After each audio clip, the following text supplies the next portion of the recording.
네, 오늘은 로마서 13장 1절 2절 말씀을 공부하겠습니다. 제가 한번 읽겠습니다. 각 사람은 위에 있는 권세자들에게 굴복하라. 권세는 하나님께로 나지 않음이 없나니 모든 권세는 다 하나님의 정하신 바라.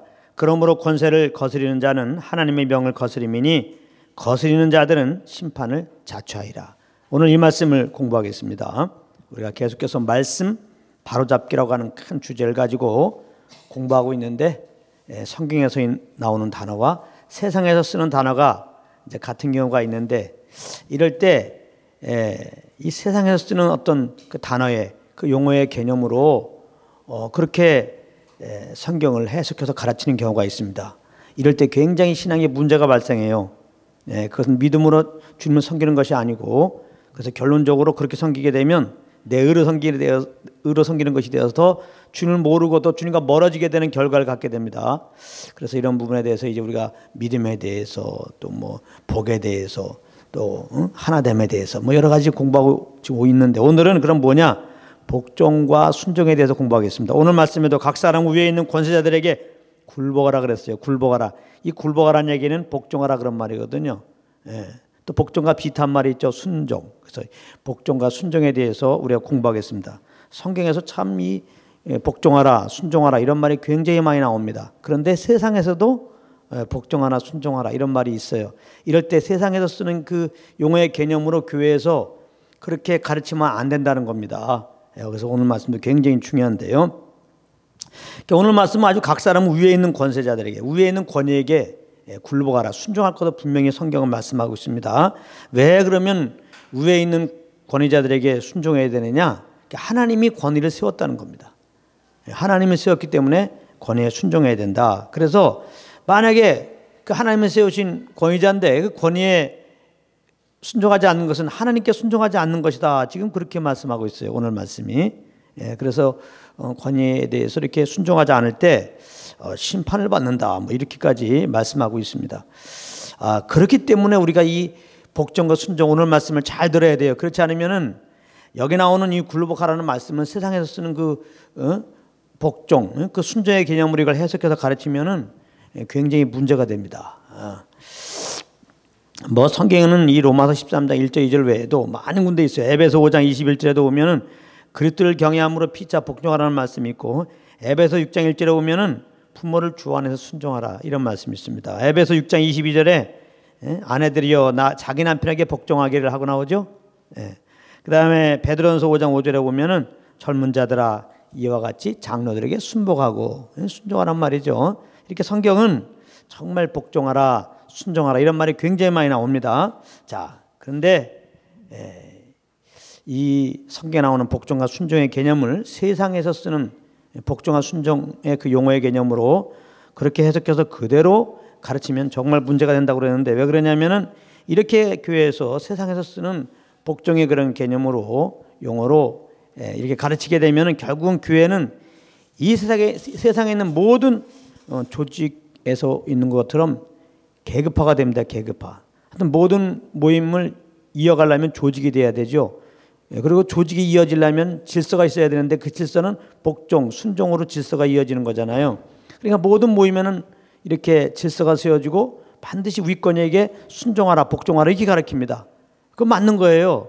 이것이 없으면 그 조직이 깨집니다. 모임이 형성이 안 돼요. 모든 조직이 그렇습니다. 그래서 사실 모든 조직은 다 이게 보이지 않는 계급화가 있어요. 뭐 군대는 보이는 계급장을 달고 다니니까 보이는 그런 조직 계급화되면은 모든 모임은 사실 다 계급화가 되어 있습니다. 근데 그러니까 교회 안에서도 하나의 조직이잖아요.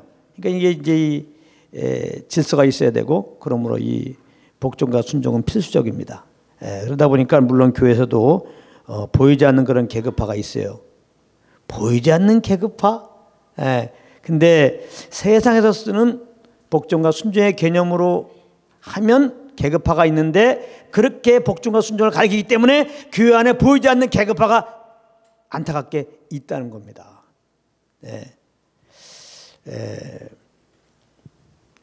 성경적인 그런 복종과 순종을 하게 되면요, 이 계급화는 없습니다.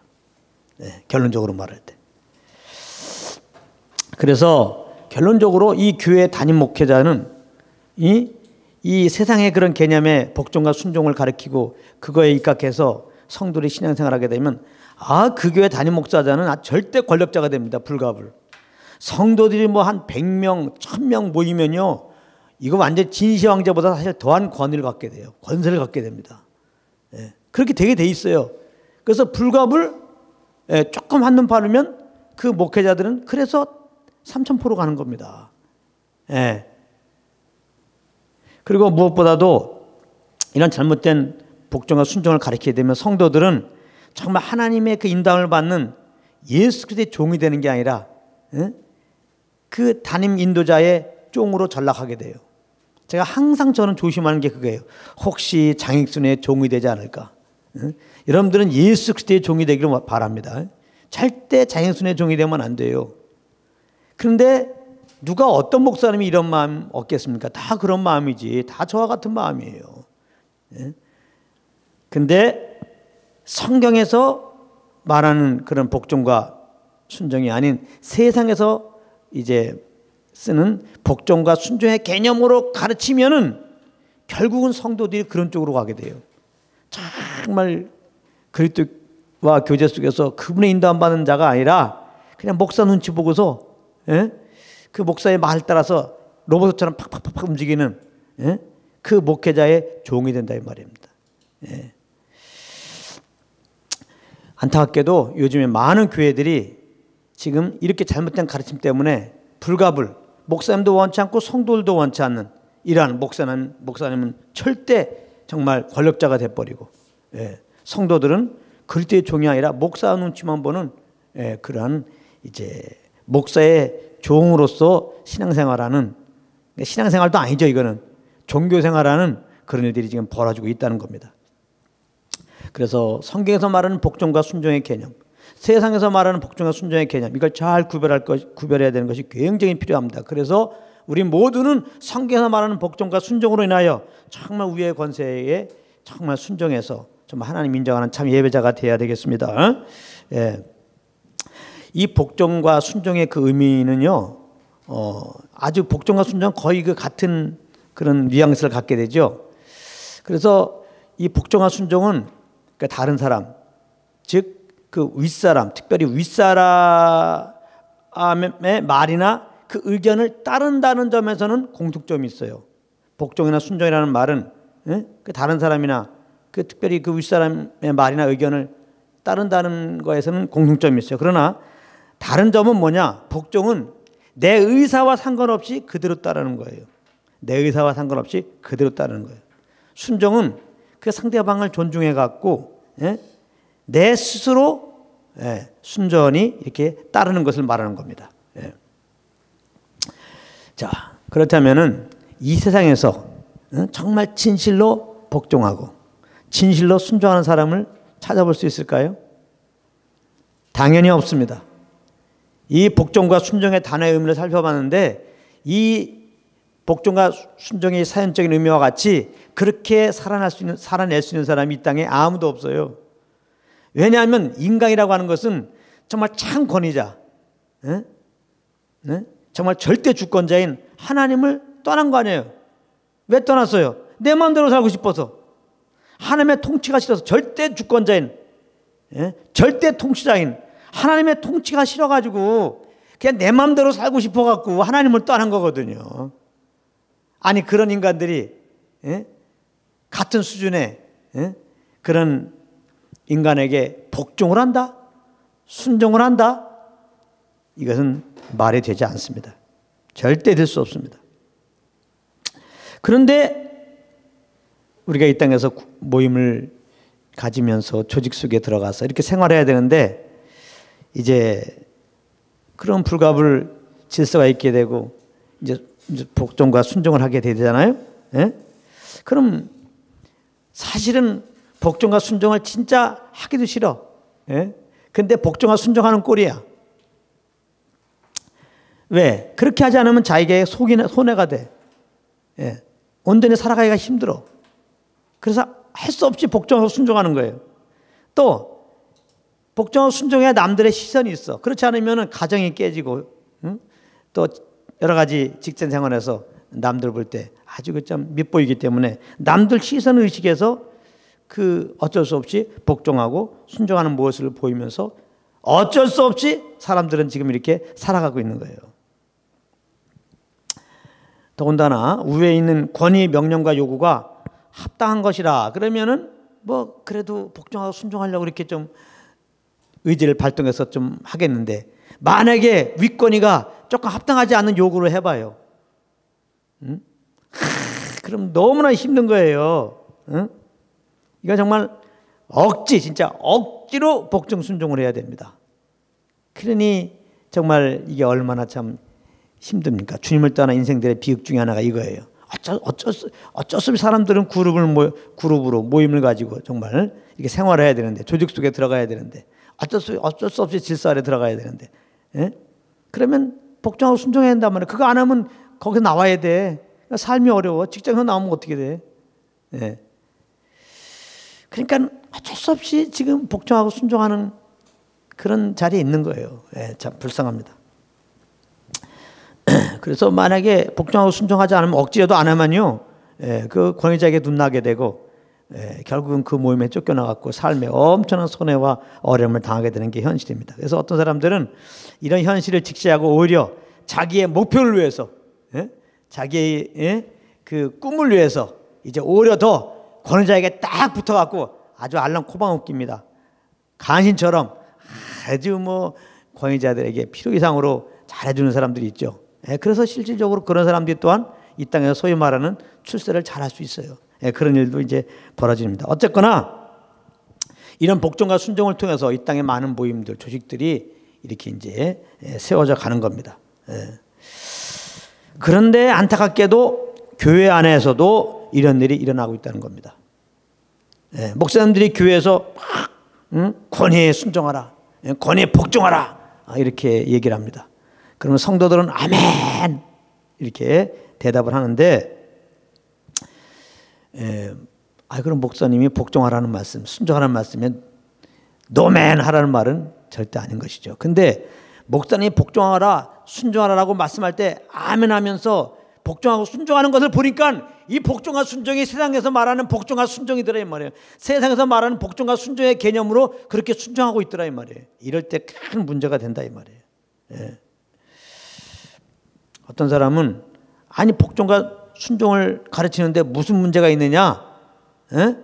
그게 굳이 뭐 세상에서 쓰는 개념과 구별해야 되느냐? 똑같은 말 아니냐? 복종과 순종이. 그렇지 않습니다. 절대 그렇지 않아요. 그 차이가 뭐냐? 그 차이를 따지면 하늘과 땅만큼 차이가 나는데요. 이 차이입니다. 하나님께 복종하고 하느냐 안 하느냐. 지금 복종하고 순종하는데, 권위자들에게, 내 윗권위에게 복종하고 순종하는데 그 사람이 하나님의 권위에 순종하고 있느냐 안 하느냐, 그 차이입니다. 하나님의 주권을 지금 인정하고 있느냐 안 하느냐, 예수님을 구주로 믿었느냐 안 믿었느냐, 하나님의 사랑 안에 있느냐 없느냐, 성령의 인도함 안에 있느냐 없느냐, 이것입니다. 그러니까 차이가 엄청난 거죠.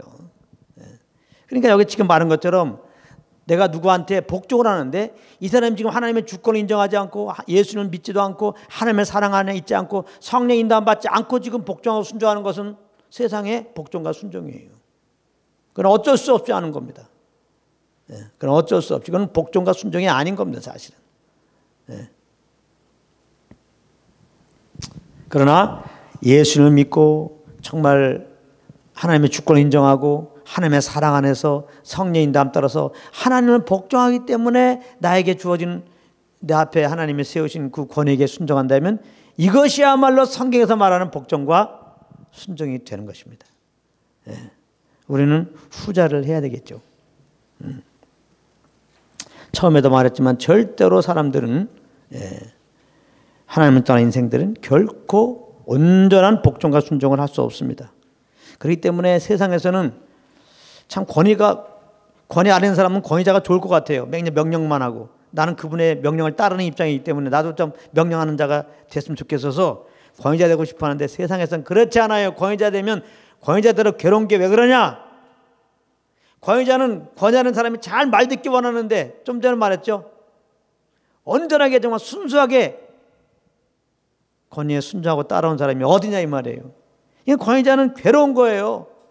권위 자리에 있으면요, 권위하는 사람이 정말 진심으로 충성스러운 마음으로 복종하고 순종하는 게 아니니까 괴로운 거예요. 권위하는 사람은 더 괴롭죠. 더 괴롭죠.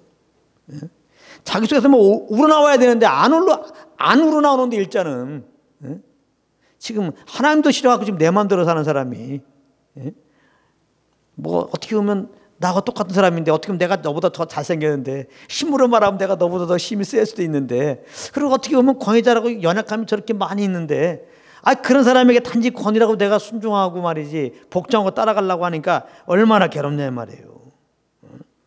그래서 진짜 권위자에 대해서 조금 내가 안 좋은 마음 품고 조금 불순종해봐. 그래도 또 괴로운 거예요. 네. 그 권위가 아주 그 나쁜 짓이 아니고 마땅한 짓이라면 거기에 순종을 해야 되는데 안 하면 내가 또 괴로운 거예요. 그래서 이 세상에서는요, 정말 이 권위를 가진 자나 권위하는 자나 아주 괴롭습니다. 그러나 성경에서 말하는 복종과 순종은 그것이 아닌 거예요. 그러니까 성경에서 말하는 복종과 순종은 사실 하나님에 대한 복종과 순종입니다. 그래서 성도들은 하나님께 복종과 순종하기 때문에 우리가 순종하는 그 하나님께서 권위자들에게 순종하라고 하는, 우리가 처음 오늘 본문 말씀 맞죠? 로마서 13장 1절에 윗권위들에게 순종하라니까 순종하는 것이에요. 그러니까 성경에서 말하는 복종과 순종을 하려면은 하나님의 사랑을 먼저 알아야 돼요. 그 하나님의 사랑은 예수 그리스도를 통해 나타났어요. 하나님이 그 아들을 이 땅에 보내심으로 하나님의 사랑이 나타났고, 우리를 대신 짊어지고 예수님이 십자가에서 죽으심으로 하나님이 우리에 대한 그 사랑을 확증하셨어요. 성령으로 말미암아 그래서 십자가에 죽으시고 부활하신 예수를 믿음으로 이제 내가 구원받는데, 구원받았다는 것은 하나님의 사랑을 받은 거죠. 구원받은 사람은 하나님의 사랑을 알죠. 나를 구원하기 위해서, 죄에서 구원하기 위해서 정말 그 아들을 보내신 거잖아요. 나를 죄에서 구원하시기 위해서 그 아들을 내 대신 죄로 삼고 대속제물 삼고 십자가에서 죽이신 거잖아요. 그러니까 나를 사랑하기를, 하나님이 우리를 사랑하기를 자기 아들만큼 사랑한다는 거, 우리가 정말 하나님의 은혜로 예수님을 알고 그런 하나님의 사랑을 알게 된 거죠. 그 사랑을 성령으로 말미암아 알게 될 때 자연스럽게 우리는 그 하나님에 대해서 복종하는 자세가 되는 거예요. 그 하나님에 대해서 순종하는 자세가 되는 겁니다.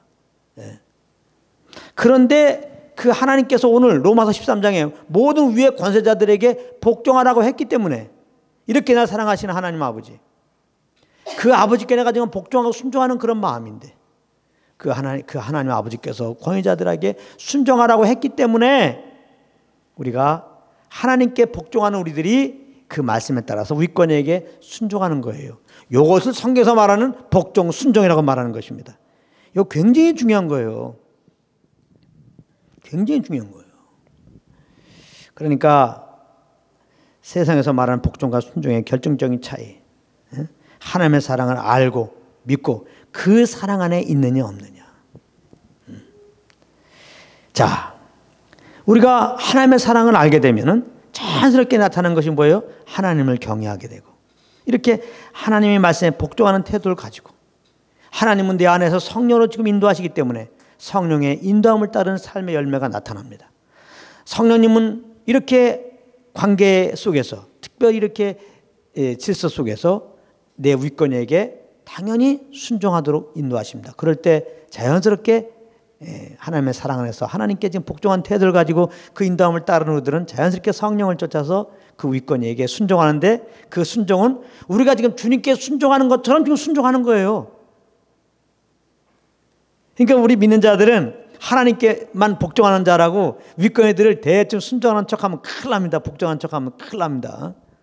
우리 믿는 자들이 윗권에게 순종하는 것은 그리스도께 순종하는 거예요. 보이는 권위에게 정말 충성스럽게 복종하고 순종하지 않으면서 나는 그리스도께 복종하고 순종한다. 이것이 거짓말인 거예요. 이것도 중요한 겁니다. 그러니까 정말 교회에서 복종과 순종을 가르쳐야 돼요. 성경이 있기 때문에. 그래야 성도들이 질서 아래 들어가서 이 복종과 순종을 통해서 이제 모임이 하나가 돼갖고 거기에 성령이 톡톡 운행하면서 이제 하나님의 의가 이루어지는 거거든요. 그러니까 온전한 질서가 세워지고 그래서 온전한 복종과 순종으로 말미암아 이런 일이 있기 위해서라도 그러므로 목회자들은 항상 앞에서 복종하라 순종하라 가르치기 이전에 예수 그리스도의 복음을 증거해야 되는 거예요. 우리 저 예수 그리스도와 그의 십자가에 못 박힌 것만 전해줘야 된다는 말이에요. 하나님의 사랑을 알아야 되니까. 좀 전에 말했잖아요. 하나님의 사랑을 알게 되면 자연스럽게 하나님께 복종한 자가 되고 그 성령의 인도한 자가 되어서 이렇게 관계 속에서 질서 아래서 정말 내가 마땅히 복종하고 순종할 자에게 복종하고 순종한 자리에 들어가게 되는 거거든요. 그래서 정답은 복음을 전하는 거야. 복음을 전하면 교회가 정말 성경적인 복종과 순종이 자연스럽게 되는 거예요. 여기는 계급화가 되는 게 아닙니다. 그냥 관계가 이어지는 거 물론 복종과 순종이에요. 이 질서가 유지되는 거 복종과 순종이에요. 그러나 이것은 정말 하나님의 사랑으로 말미암아 지금 되는 거예요. 하나님의 사랑으로. 그렇기 때문에 하나님의 사랑과 자나움으로 되는 거기 때문에 이거는 계급화가 아니죠. 정말 기꺼이니까 기꺼이 하나님의 사랑에서 하는 거니까요. 그래서 에베소 오게 되면 성도들끼리 피차 복종하라는 거예요. 피차. 윗권에게만 복종하는 게 아니에요. 성도들 간에서 피차 복종하는 겁니다. 정말 하나님의 사랑 안에서 성령의 인도함을 받아보십시오. 아이들이라도 우리는 그를 존중히 여기고 하나님이 그 아이를 통해서 말씀하는 게 있단 말이에요. 우리가 성령 인도함 받으면 아이라고 무시하잖아요. 정말 존귀히 대할 때 그 아이를 통해서 말씀하시는 그 음성을 듣게 되고 그럴 때 우리는 자연스럽게 그 아이의 그 말에 복종해야 되는 거예요. 그 아이를 통해서 하나님이 말씀하고 있구나.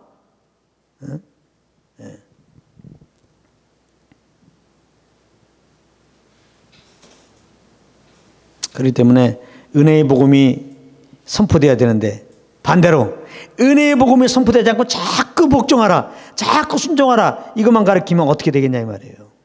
아주 그냥 자꾸 그냥 보이지 않는 계급화를 만드는 거잖아요. 자꾸 이제 목사님이 앞에서 순종하라 복종하라 그러니까 겉으로는 복종하고 순종하는 모습을 취하겠지. 군대처럼 말이죠. 군대는 절대 복종이죠. 상명하복입니다. 겉으로는 그래서 팍팍팍 돌아가죠. 그러나 다 그런 건 아니지만 거의 다 그래요. 군대에서는 아주 친한 것 같습니다. 상사와 그 부하 직원이 아주 가까운 것 같아요. 동료끼리 아주 가까운 듯 합니다. 진짜 목숨을 다 나눌 것 같은 거, 나누는 그런 정말 친한 친구 같이 느껴집니다. 그러나 딱 제대한 순간에 다 잊어버립니다. 그 관계를 청산하고 싶어요. 군대에서 가졌던 그 관계를 계속 유지하는 경우가 거의 없습니다. 사랑으로 한 게 아니기 때문에. 억지로 한 거기 때문에. 근데 교회에서도 복음을 전하지 않고 자꾸 복종하라 순종하라 그러면 세상 개념으로 복종하고 순종하는 억지로 마지못해 이런 것이기 때문에 점점 목사님과 성도 관계는 거리가 생기는 겁니다. 성도와 성도 관계는 자꾸 거리가 생기는 거예요. 어쩔 수 없이 교회 나와서 이제 뭔가 이렇게 신앙생활을 하는 거 아니에요. 하긴 하지만 점점 멀어지는 거예요. 점점. 그런 열매가 있는 거예요. 그래서 언제는 목사님 언제는 또 무슨 자매 아주 끈끈한 관계같이 됐다가 조금 문제 터져 보세요. 세상에서 보십시오. 어디 조직사에서 문제 터지면 더군다나 권위자가 문제 터지면 그냥 그 밑에 부하 직원들이 막 일러바치고 말이죠. 콩가루 되는 거 보십시오. 교회도 똑같잖아요. 교회도 똑같습니다. 그렇기 때문에 무조건 겉으로 막 복종 순종을 잘해서 잘 돌아가게 만드는 게 그렇게 결국은 목회를 잘하는 게 아니라는 거. 군대가 그렇게 잘하고 김정은은 더 잘해요. 김정은은. 김정일도 잘했고 김일성이도 잘했어요. 얼마나 겉으로 잘 돌아갑니까? 얼마나 하나 됩니까? 응? 아주 그냥 나이가 60이 넘어도요. 그 뭐 30이나 됐나 지금? 몇 살이야 김정은. 그 앞서 발발발 기는 거 보십시오. 응? 와, 이 엄청난 복종과 순종을 보이죠. 막. 예? 예. 그런데 우리는 그 북한의 그 조직을 우리는 환영하지 않습니다. 예. 우리 모두는 군대 가기를 싫어하잖아. 예? 아, 이거 하나가 되고 많은 질서가 딱 있다고 거기 들어가고 싶습니까? 그렇지 않단 말이에요. 근데 교회에서도 이런 계급화가 눈에는 크게 안 보이지만 있다 이 말입니다. 많은 사람들이 교회 사랑이다, 교회에서 사랑 그러니까 사랑받으려 교회 와서 이제 이렇게 지내다 보면 점점 교회에 이렇게 들어가서 생활하다 보면 가만히 보면 완전히 그냥 계급화가 된 거야. 그럴 때 실망하게 되는 거죠. 이건 뭐 세상의 조직과 다를 게 없는 거예요. 그래서 그래도 어차피 신앙생활하는 거 내가 윗사람에게 잘 충성하자. 그래서 한 자리 또 높은 자리에 올라가자. 이런 개념이 생기는 거예요. 그래서 서로 성도 간의 시기가 생기고요. 웃기지 않는 일이 벌어진단 말이에요. 진짜 비극적인 거예요. 이거 진짜. 근데 그런 일이 있단 말이에요. 또 목사가요. 자기에게 순종하지 않는 사람을 왕따시켜요. 이거 다 문제인 겁니다.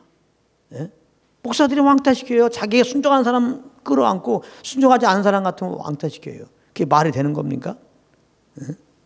왜 나한테 순종한 사람을 좋아하냐 말이에요. 주님께 순종한 사람을 좋아해야지. 할렐루야. 주님께 순종한 사람을 만들라. 복음을 증거하면 주님께 순종한 자를 만들어요. 그러면 다 목사님을 복음만 증거하면 다 목사님을 복종하고 순종하게 돼 있어요. 자연스럽게. 정말 그 목사님 통해서 복음을 듣고 깨달았는데 목사님께 순종하지 않는다. 그럴 수가 없습니다. 그 사람은 복음을 지금 모르는 사람이에요. 그 사람은 목사님을 통해서 뭐 자기는 뭐 복음을 깨닫다지만 절대 못 깨닫는 사람입니다. 그렇게 될 수 없어요. 그래서 가르침받은 사람은 가르침받은 자에게 모든 걸 나누라고 그랬어요. 그 나누는 것은 다른 것이 아니에요. 가르침 받는 것은 뭐예요? 인도자는 복음만 전해야 되는 거는 복음을 내가 가르침 받았어요. 정말 복음에 감격을 누렸어요. 그러면 가르침 받은 사람이 가장 좋은 걸 나누는 게 뭐예요? 이 복음으로 사는 거예요. 복음으로 받은 그 복음으로 그냥 사는 거예요. 그것을 가장 기뻐하는 거예요. 인도자는. 나한테 내가 복음을 전했으니까 나한테 먹을 거 잘 사주나, 나에게 막 좋은 일만 해주나 이런 거 바라보면 어서 사꾼입니다. 그게. 왜 성도들을 자기 호의호식 하는데 쫄개들로 만드냐 말이에요. 정말 그 영혼이 얘가 예수의 복음을 증거했으면 주님의 사랑을 알고 예수 그리스도의 은혜를 알고 정말 그 사랑에 강권되어서 정말 성령의 인도함을 따라서 그리스도의 영광에서 무엇을 한 자가 되게 만들고 그런 모습을 볼 때 그걸 기뻐해야지. 정말 당신이야말로 가장 좋은 곳으로 지금 나와 나누는군요. 그래서 그 성령으로 은혜로 산 것들을 같이 나누고 말이죠. 간증하고. 아, 이런 얘기들 또 얼마나 감사해? 얼마나 감사하냐고. 그래서 복음 안에 이런 교제가 이루어져야지.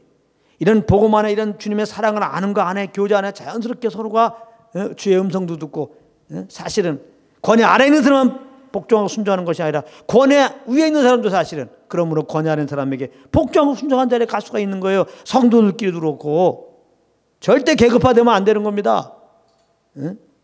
그렇다면 다 우리는 권위자가 될 수 있는 거예요. 교회는. 왜냐하면 다 주님의 은혜 아래서 주님께 순종하듯이 정말 다 순종하는 태도로 서로를 대하니까 말이죠. 서로를 통하여 주의 음성을 듣고 말이죠.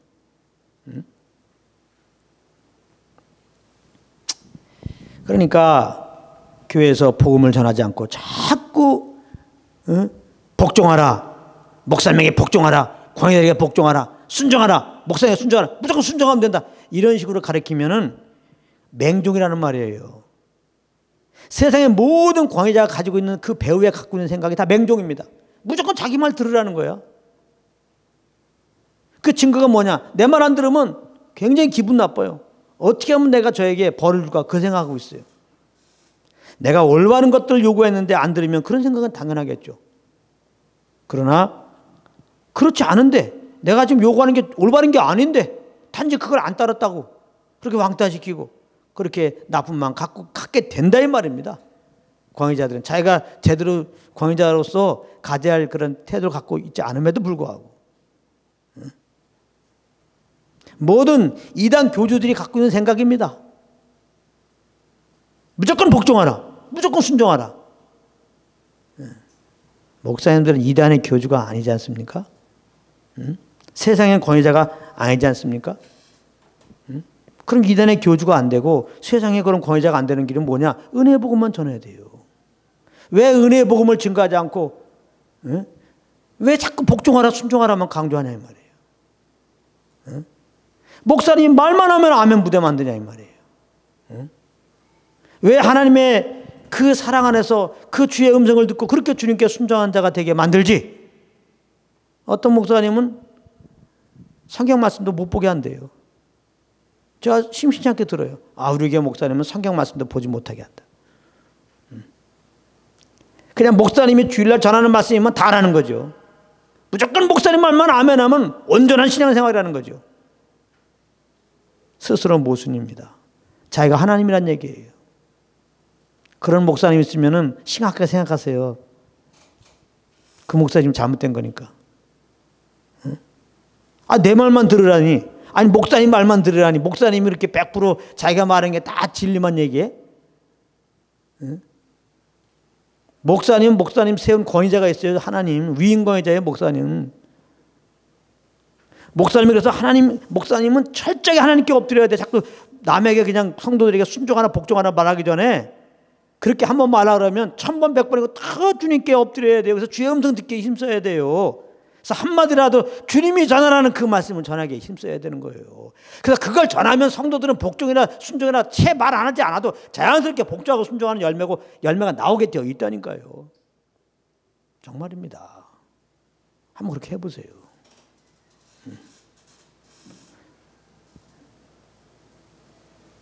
그러니까 성도들을 정말 복종하고 정말 순종하는 어딜 가든지 그래서 화평케 하는 하나님의 의를 이루는 그런 통로가 되게 하기 위해서라도 복종하나 순종하나 가르치기 전에 예수 그리스도의 은혜의 복음을 증거해 줘야 돼요. 하나님 우리를 얼마나 사랑하신 분인가. 그 아들까지 내어주신 그 하나님의 사랑을 알려줘야 돼요. 예수 그리스도의 은혜를 알려줘야 돼요.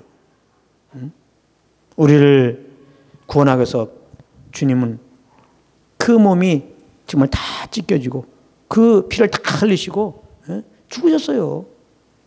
우리를 구하시려고. 하나님 우리를 얼마나 사랑하신지 그 예수를 믿을 때 그 우리의 죄를 다 사해 주시고 예수님의 의를 우리에게 전가시켜 주시고 의롭다 하시고 자녀 삼아 주셨으니 얼마나 감사해요. 영원한 생명 주시고요. 이 하나님의 사랑을 자꾸 전해줘야 돼요. 은혜로 구원받은 거. 그리고 은혜로 우리를 인도한다는 거. 내가 그 아들 통해 구원했으니 이제부터는 내가 이렇게까지 아들까지 내어주고 너희들에게 이렇게 사랑을 베풀고 구원까지 하고 내 자녀 삼아 주었으니 아들들아 주일마다 모임마다 나한테 뭐 좀 갖고 와봐라. 11조를 갖고 와봐라. 주일날 좀 지켜줘 봐라. 나를 위하여 찬양 좀 드려줘 봐라. 그렇게도 안 하세요. 그렇게 했다 그러면 큰일 나는 겁니다. 하나님의 관계를 맺는 것이 우리가 11조 내고 주일날 나오는 것이고 뭐 찬양하는 것이고 우리 어떤 행함이 있다면 큰일 나는 겁니다. 우리 마음이야 하나님의 은혜도 받았겠다 그렇게 해드리고 싶죠. 근데 우리 연약해요. 그래서 그렇게 못한단 말이에요. 그러면 배은망독한 자식 되잖아요. 우리가 스스로 정죄 안 받을 수가 없어요. 주님께 못 나갑니다. 지금도 그렇게 잘못 알고 하나님을 잘못 알고 하나님의 사랑을 잘못 알고 내가 조금 못 살았다고 고개 숙이고 정죄 가운데서 지금 주님께 못 나가고 있는 사람 많습니다. 은혜의 복음을 증거하지 않아서. 하나님과의 관계는 우리의 어떤 의로 우리의 어떤 행위로 관계가 맺어지는 게 아니에요. 오직 예수의 피입니다. 할렐루야. 그 예수를 믿을 때 예수의 피로 말미암아 이제 우리는 죄산 받았고 하나님과 화목되어지고, 예? 그 예수 믿을 때 예수의 그 생명으로 겁나가지고 그 생명에서 하나님은 영원한 아버지가 되고 우리 영원한 자녀가 된 거예요. 할렐루야. 이 관계는 끊어질 수가 없어요. 그러니까 이 하나님과 우리의 관계를 유지하기 위해서, 다시 말해 의롭다함을 유지하기 위해서, 우리가 천국 가기 위해서, 그러니까 아버지 나라 가기 위해서, 다시 말해 참 자녀로 유지하기 위해서 우리가 무엇하는 거 아닙니다. 다시 말하면 내가 지금 뭐 주일날 좀 빠지고 혹시 찬양을 좀 못하고 말이지, 맡은 것 좀 못하고 말이지, 11조 떼어먹고 이런다고 요 죄인아, 요 못된 거사 하면서 하나님의 정죄하시고 구원 취소다, 이렇게 하지 않는 분이라는 거예요. 근데 많은 성도들이 그렇게 알고 있어요. 믿음으로는 의롭다고 한다는 거예요. 근데 의롭다함을 유지하는 것이 우리의 의에 있다고 생각하는 거예요. 자꾸 우리의 행위에 있다고 그러는 거예요. 그렇게 지금 가르치고 있단 말이에요, 요즘에. 이게 다른 복음입니다. 은혜의 복음만이 우리를 구원하시고, 우리가 은혜의 복음 안에 있어야 돼요. 절대로 은혜의 복음은 믿음으로 우리를 의롭다 하시고 그 믿음으로 의롭다함을 유지시켜 주시고 천국 가게 하신다는 거예요. 할렐루야. 그러니까 우리가 죄산 받았다, 영원한 하나님 영생을 얻었다, 하나님의 자녀가 됐다, 한나라 가게 되었다, 의심하면 안 되는 겁니다. 정말 하나님의 은혜를 위하여 십자가에서 죽으시고 부활하신 예수님을 구주로 믿고 구원받았다면 이 구원은 취소할 수 있는 게 아니에요. 구원을 유지하기 위해서, 구원을 잊어버리기 위해서 신앙생활하는 것은 아닙니다. 그거는 그런 식으로 가르치는 건 잘못된 거예요. 진짜 잘못된 겁니다. 아주 잘못된 것도 진짜 잘못된 거야. 얼마 전이야 몇 년 전에 책 나온 게 있는데 정확한 제목은 모르겠어. 이런 식입니다. 진짜 구원받아도 진짜 지옥 갈 수 있다. 원수 마귀 사탄이 준 책이지. 이게 원수 마귀가 주지 않은 다음이야. 진짜 구원받, 진짜를 왜 집어넣냐 이 말이에요. 그냥 구원받았다고 하는 사람 중에 지옥 갈 수 있다, 이러면 이해가 돼요. 자기는 구원받았다고 할지라도 구원받지 않을 수가 있으니까. 근데 진짜 구원받은 사람, 정말 하나님의 성령을 말해, 물과 성령을 겁난 거예요. 하나님의 성령을 아마 예수님을 구원자로 알고 정말 마음으로 예수님을 주인으로 인정해서 고백했어요. 정말 겁난 사람이에요. 이런 사람이 지옥 갈 수 있다는 거예요. 그럼 이 사람이 진짜 겁난 건 내 의로 겁났습니까? 예수 믿어서 겁났어요. 그러면 천국 가는 게 그 믿음으로 가는 건데, 진짜 믿음으로 이제 구원받았어요. 근데 구원을 잊어버릴 수 있다는 얘기는 왜 그래요? 믿음으로 구원받은 사람이 똑바로 못 살았다는 거죠. 행함이 현찮다는 거죠. 그러면 지옥 간다는 얘기는 뭐예요?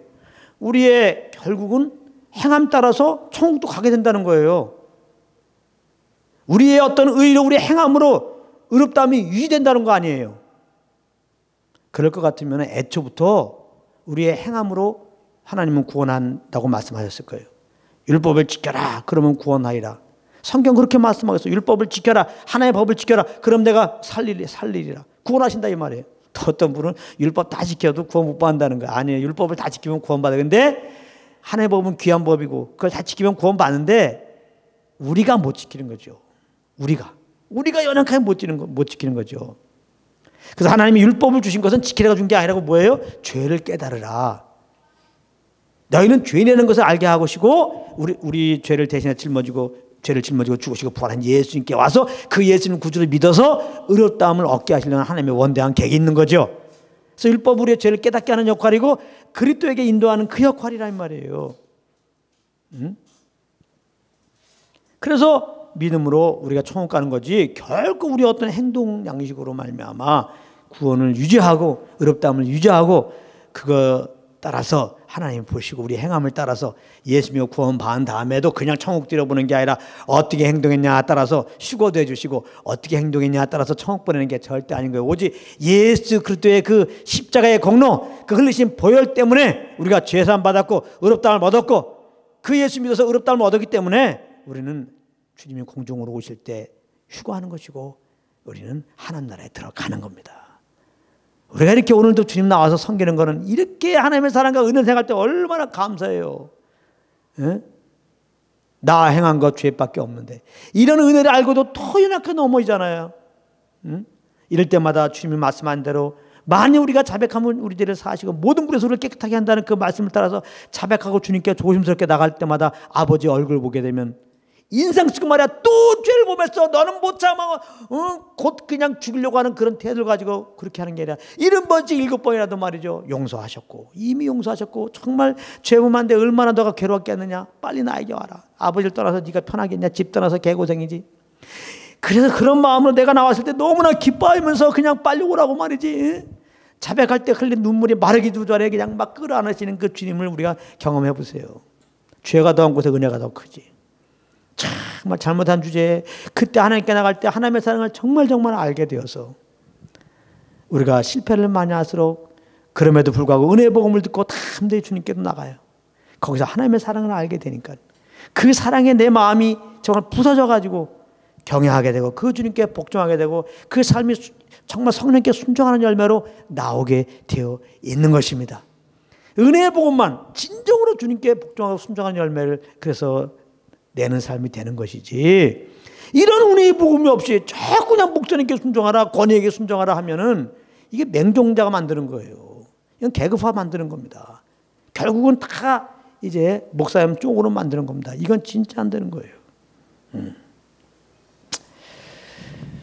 마치 복종만 얘기하게 되면은 기계가 기름칠이 안 짱해. 기름칠이 없으면 기름칠을 안 하고 기계를 돌리면 끼 돌아가긴 하는데 끼 하다가 언젠가는 기계가 망가지죠. 이와 같습니다. 복종과 순종을 얘기하면 잠깐은 뭐 되는 것 같아요. 근데 기계가 돌아가요. 근데 낑낑 겉으로는 뭔가 순종이었는데 그 안을 파고 들어가면 다 낑낑매고 있어요. 지금 그렇지 않냐면 뭐 많은 교회가 그 속을 들어보세요. 겉으로는 뭐 화려한 것 같고 뭐 기독교 텔레비 나오고 이름 있고 그러니까 뭐 대단한 것 같은데 그 속을 들어보세요. 내가 구체로 얘기를 안 하지만은 얼마 전에도 뭐 이름 있는 어떤 교회들 얘기하는데요. 아주 그냥 정말 시궁창 냄새가 나요. 시궁창 냄새가 나요. 겉으로 이렇게 잘 돌아가는 거는 복음 복종하라 순종하라를 얘기했기 때문에 그러는 거지. 그러나 은혜의 복음이 빠졌기 때문에 하나님의 사랑 안에서 정말 그 사랑 안에서 주님을 경외하고 복종하기 때문에 그 성령 인도함 안에서 하나님이 정말 세우신 권위에 순종하라고 그랬기 때문에 전함으로 이렇게 순종하는 것이 아니니까. 그러면 권위자도 정말 거래하는 사람에게 정말 또 복종하시고 왜 그를 통해서 하나님의 음성을 들을 수 있으니까요. 당연히 권위 아래 있는 사람도 정말 주님의 사랑에서 하나님께 복종하듯이 그렇게 복종하니까 정말 그리스도의 향기가 그 모임에 날 텐데 이게 은혜 복음이 없이 그냥 복종하라 순종하라 그러니까 군대와 똑같다니까. 군대와 계급장만 안 붙었지. 그래서 어떤 분은 목사님 만나기가 무섭다는 거 무섭다. 여러분들 저 보기가 무섭습니까? 이게 큰일 난데. 여러분들 저 보기가 무서우면 큰일 난데. 이게 저도 이 말씀할 자격이 없는데. 목사님 보기가 무섭고 막 두렵다는 거예요.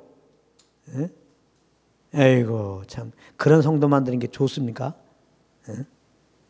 군대 가보십시오. 별 떴다. 진짜 발발 깁니다.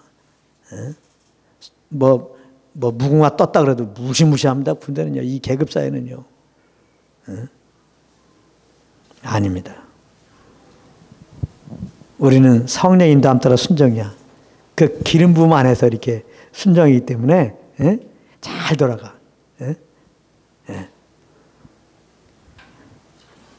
에베소 6장 22절부터 24절에 보면요. 이런 말씀이 있어요. 아내들이여 자기 남편에게 복종하기를 주께 하라. 이는 남편이 아내의 머리됨이 그리스도께서 교회의 머리된 것 같으니 그가 친히 몸의 구주시라. 그러나 교회가 그리스도에게 하듯 아내들도 범사에 그 남편에게 복종할지라. 우리가 이 말씀 보면 결혼한 다음에 남편들이 아내에게 주로 인용하는 말씀입니다. 아내 순종해 복종해 아주 복종해 성경에 나와 있잖아. 이 말씀이 그런 말씀이 아닙니다. 무조건 남편에게 복종하라는 그런 말씀이 아니라 이 말이에요. 잘 보세요. 아내들이여 자기 남편에게 복종하기를 주께 하라 했잖아요. 주께 하라. 남편에게 무조건 복종하라. 세상적인 복종을 말하는 게 아닙니다.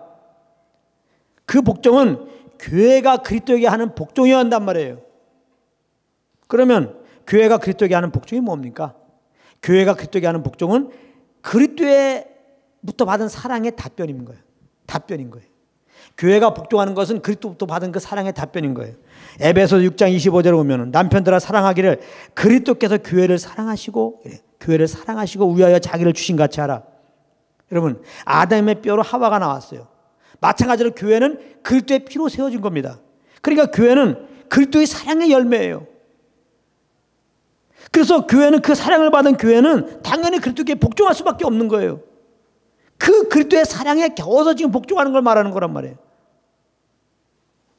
그래서 이 한 남편의 아내인 성도는요, 이런 그리스도의 사랑을 받아야 한단 말이에요. 알고 받아야 한단 말이에요. 그래서 그 그리스도께 정말 복종하는 마음을 갖고 있는데, 그 성령 인도함 받고 있는데 가정생활 속에서 남편에게 복종하라고 말한다 이 말이에요.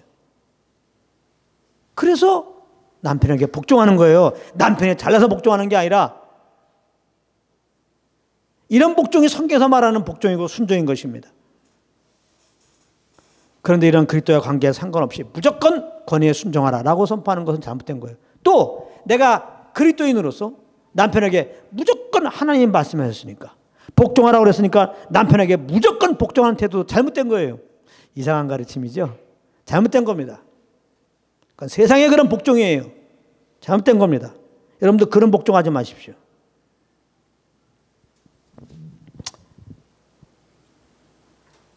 그러니까 지금 아내에게, 남편에게 복종하라, 죽게 하다 하라 이 말은 뭐예요? 죽게 하다 하라 이 말은 뭐예요? 그러니까 복종하는데 죽게 하다 하라 이 말은 뭐냐? 그리스도 안에서 복종하라 이 말이에요. 이게 그리스도 안에. 그러니까 아까 로마서 13장 1절 2절에 위의 권위들에게, 권세들에게 굴복하라, 복종하라 이 말은 뭐냐면 그리스도 안에서 그렇게 하라 이 말이에요. 그리스도 안이 빼지면은 세상 개념의 복종 순종이 되는 거예요. 무슨 말인지 아시겠어요 이제? 그러니까 그리스도 안에 있지 않고 우리가 말씀 그대로, 성경에서 복종하라 해서 그것 따라서 아내가 남편에게 복종하고 또 성도들이 목사에게 복종하면 이거야말로 세상에서 말하는 복종과 순종이 불가불될 수밖에 없다는 거예요. 항상 그리스도 안에 복종을 말한 게 성경에서는 에베소 6장 1절에 자녀들아 부모를 주 안에서 순종하라고 그랬지 무조건 순종하라고 그랬냐고. 아니라 이 말이에요. 응? 그러니까 그리스도 안에 아닌 것은, 그리스도 안에서 복종 순종하지 않는 것은 그 복종과 순종이 아니에요. 그리스도 안에서 복종과 순종은 성립될 수가 없어요. 아시겠어요? 자, 그러므로 남편의 요구가 그리스도의 그 말씀에 반하는 것이에요. 예를 들어서 예수 믿지 마! 그러면 믿어야 돼요? 안 믿어야 돼요? 믿어야지. 우린 그리스도 안에 순종인데 남편에게 순종하라 했다고, 응? 남편이 믿지 말래. 그래서 안 믿으면은 그건 하나님께 불순종하는 거죠. 우리는 하나님께 순종하는 자예요. 할렐루야. 하나님께 우리는 복종하는 자란 말이에요. 근데 그 하나님이 성령을 말미암아 권위를 세우시고 거기에 순종하라고 해서 권위에 순종하고 있는데, 요 권위가 하나님께서 세움받았기 때문에 하나님의 뜻 따라 권위짓을 해야 되는데 하나님의 뜻 따라 권위짓을 발휘하지 않을 때는 순종할 수가 없는 거란 말이에요. 그거는 목사님들이 그냥 순종하라 복종하라 권위자들에게 이렇게 가르치면 자칫 남편이 지금 하나님 말씀과 반대되는 걸 요구할 때 거기에 따르게 만드는 이상한 열매가 될 수가 있는 거예요. 그리스도 안의 순종입니다. 절대로 우리는 그리스도 안의 순종입니다. 세상 권위에 우리는 절대 순종해야 돼요. 그리스도 안에서 순종입니다. 그리스도 안에서 굴복이라고요. 만약에 세상 권세가 하나님 말씀에 반한 것들을 우리에게 요구할 때 예수 전하지 말라. 전해야 돼요? 안 전해야 돼요? 로마서 13장 1절에 굴복하라고 그랬잖아. 네? 우리는 그리스도 안에 굴복이기 때문에 이 하나님이 세우신 권위자가 하나님의 뜻을 이루기 위해서 하나님이 세웠으면은 그 하나님의 말씀에 맞게 치리를 해야지, 통치를 해야지. 잘못된 거 얘기할 때는 우리는 따를 수가 없는 거예요. 우리는 하나님의 그 말씀에 순종해서 예수 그리스도의 복음을 전해야 되는 겁니다. 할렐루야. 여기서 착각하면 안 돼요. 절대 착각하면 안 돼요. 아시겠어요? 그리스도 안에서 굴복, 그리스도 안에서 복종, 그리스도 안에서 순종이라는 거예요. 그런데 여기서 주의할 게 하나 있어요. 그것은 이제 우리가 우리 앞에 세워진 권위가 하나님 말씀에 반한 걸 요구할 때 순종할 수는 없어요. 예? 우리는 그리스도께 순종하는 거니까, 그리스도 안에서 순종이니까. 그래도 그 마음의 태도는, 항상 권위에 대한 마음의 태도는 복종하는 태도를 가져야 돼요. 왜냐하면 어쨌든 하나님이 그 권위를 세웠기 때문에 그래요. 굉장히 중요합니다. 그래서 복종은 태도를 말하는 거예요. 우리의 태도. 우리의 태도는 항상 복종하는 태도를 가져야 돼요. 지금 하나님 말씀과 반하는 걸 요구하더라도 그 권위는 굉장히 소중히 여기고 복종하는 태도를 항상 권위자에 대해서 가지고 있어야 돼요.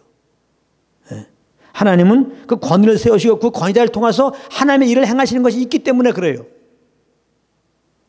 한시적이지만 그 권위를 세워서 하나님의 어떤 뜻을 이루고 계시다 이 말이에요. 만약에 그 권위가 정말 하나님의 세운 목적을 완전히 벗었다면 하나님이 그 권위를 이제 없앨 것입니다. 손보실 거란 말이에요. 내가 손보려고 그러면 안 돼요. 주님께 맡겨야 돼요. 하나님의 다윗이 사울왕을 주님께 맡기잖아. 할렐루야. 그래서 로마서 13장 1절에 각 사람 위에 있는 권세자들에게 굴복하라. 교회에서나 세상에서나 윗권위들에게 굴복해야 되는 거. 굴복하는 태도죠. 항상 굴복하는 태도예요. 그 성경이 말하는 거예요. 항상 권위에 대해서 굴복하는 태도를 가져야 돼요. 그러나 그리스도 안에서의 순종이라는 거. 그래서 그 권위자들이 교회건 또 세상에서 권위자건 그 하나님 말씀에 반한 것이면은 거기는 순종하면 안 된다. 이것을 분명히 해야 되는 것입니다. 베드로전서 5장 5절에 젊은 자들아 이와 같이 장로들에게 순복하고, 마찬가지입니다. 장로들에게 순복을 했다가 무조건 순복을 말하는 게 아니에요. 그건 맹종입니다. 그러니까 세상의 복종과 순종이에요. 성경적인 순종은 그리스도 안의 순종입니다. 그리스도 안의 순종. 항상. 그러나 젊은 자들은 장로들에게, 여기서 말한 장로는 목회자들, 요즘으로 말하는 목회자들입니다. 항상 복종한 태도를 가져야 돼요. 그러나 그리스도 안에서 순종입니다. 제가 얼마 전에 얘기를 들었는데 어떤 목사님이 이제 기도원을 이렇게 세우는데 아주 엄청난 기도원 부지를 사고서 기도원을 짓는데 그 기도원에 가서 이번에 예배를 드렸더니 이렇게 얘기하더라는 거예요. 여러분, 이 기도를 짓는데 물질이 필요하니까 집도 좀 팔고 통장도 다 부수고 헌금만 하고 심으라고, 그렇게 심으라고. 그럼 하나님이 다 채워주니까, 이렇게 얘기했다는 거예요. 순종해야 돼요? 안 해야 돼요? 성령님이 감동 주지 않으면 절대 순종하지 마십시오. 목사님이 얘기했다 그냥 거기에 순종하면 안 돼요. 성령의 감동함도 없는데 그 목사님 말씀 따라서 그냥 그렇게 땅 팔고 말이지, 그 통장 부수고 하면 안 돼요. 성령의 감동 따라해요. 그러면 성령의 감동이 집 아닌 무슨 산이 있다 그러면 산까지 팔아서 내라 그러면 그건 내세요. 우리는 그리스도 안에서 순종이니까. 그게 어디 진리입니까? 씻는 대로 거둔다는 게 그 말이 아니에요. 절대로 헌금 내게 하면서 이렇게 낸 만큼 하나님이 갚아줄 테니까 헌금 내라고 말이지. 이런 식으로 11조 가르치는 것도 잘못된 거고, 이런 식으로 예배당이고 기도원 부지 내라고 하면 다 그건 잘못된 가르침이니까 그건 하나님의 말씀에 반하는 겁니다. 성경에는 정말 자원함으로 인색함 없이, 다시 말하면 성령의 감동함 안에서 그렇게, 물론 줄겨내라고 그렇게 말씀하고 있어요. 성경에 반한 겁니다, 다. 항상 우리가 물질되는 것을 투자 개념으로 생각하면, 전하면 안 되는 거예요. 그런데 그렇다 하더라도 하나님의 세우신 권위에 대해서는 복종한 태도는 꼭 가지라, 그 말입니다. 그런 마음을 가지고, 그러나 그리스도 안에서 순종이니까 아닌 것 우리는 들을 수가 없어요.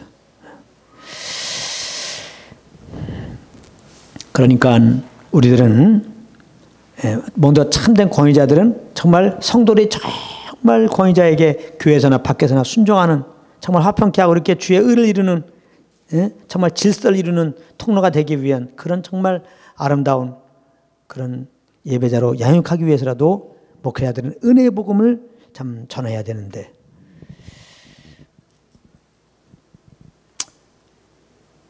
우리 성도들은 그러므로 권위자들이, 목사님들이 정말 은혜의 복음만 증가하도록 기도를 해야 돼요.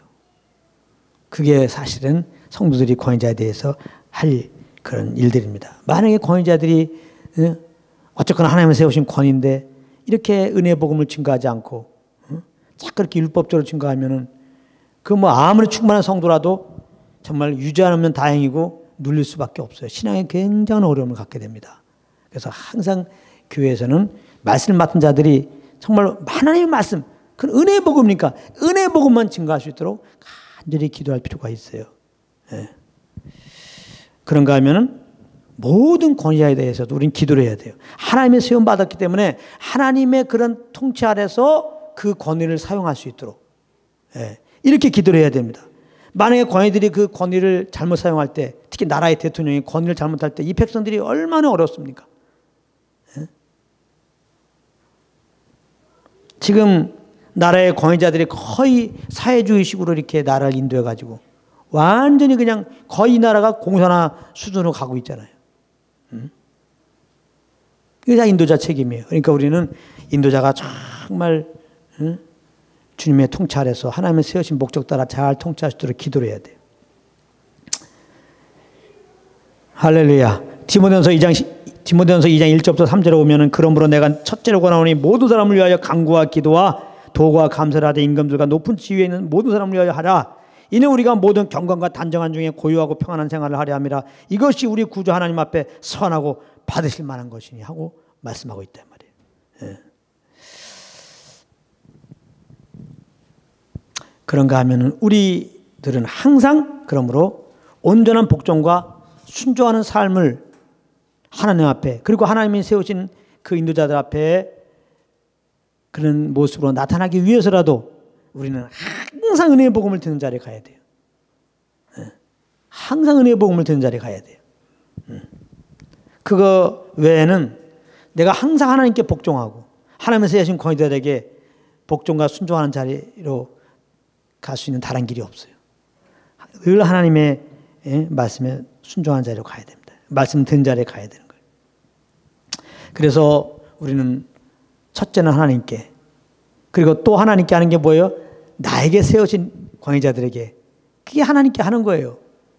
이렇게 우리가 정말 복음을 듣고 그 은혜 아래서 감사함으로 주님께 순종하면서, 그래 순종하기 때문에 하나님의 세우신 권위자들에게 순종합니다. 이게 중요한 게요. 이렇게 사실은 우리가 우리 편에서 정말 주의 사랑 안에서 하나님께 복종하기 때문에 하나님의 세우신 권위에게 복종하잖아요. 권위자에게 복종하잖아요. 그러면 성경은 뭐라고 그러느냐? 이걸 마지막 말씀을 하겠습니다. 권위자가 너무나 기뻐하면서 하나님의 권위자 세우시는 목적은 사실 맡기는 양들을 잘 보살피라는 거거든요. 그런 짓을 한다는 거야. 할렐루야. 그래서 우리가 말씀을 보면은 히브리서 13장 7절에 너희를 인도하는 자들에게 순종하고 복종하라. 아주 순종하고 복종하라 두 개를 말했어요. 저희는 너희 영혼을 위하여 경성하기를 자기가 회개할 자인 것 같이 하느니라. 저희로 하여금 즐거움으로 이것을 하게 하고 근심으로 하게 말라. 그렇지 않으면 너희에게 유익이 없느니라. 우리가 정말 주님의 그 복음을 듣고 그 주님의 사랑을 알고 하나님께 복종하면서 그 복종하는 것으로, 복종한 태도를 가지고 우리에게 허락한 권위자들에게 복종하고 순종할 때 아이들이 정말 기뻐하면서 우리 영혼에 유익되는 그런 이제 일들을 하는구나. 경성이라는 말이 뭐냐면 우리를 돌본다는 말이에요. 우리를 지켜준다는, 보호해준다는 말이에요. 권위자를 하나님이 세운 것은 그 양들을 보호하라는 의미입니다. 하나님의 대통령 세우라는 것은 이 백성을 보호하라는 의미거든요. 오히려 이 사명을 잘 감당한다는 거예요. 권위하는 사람들을 정말 그 영혼이 잘 될 수 있도록 그렇게 돕는 자리에 가게 된다는 겁니다.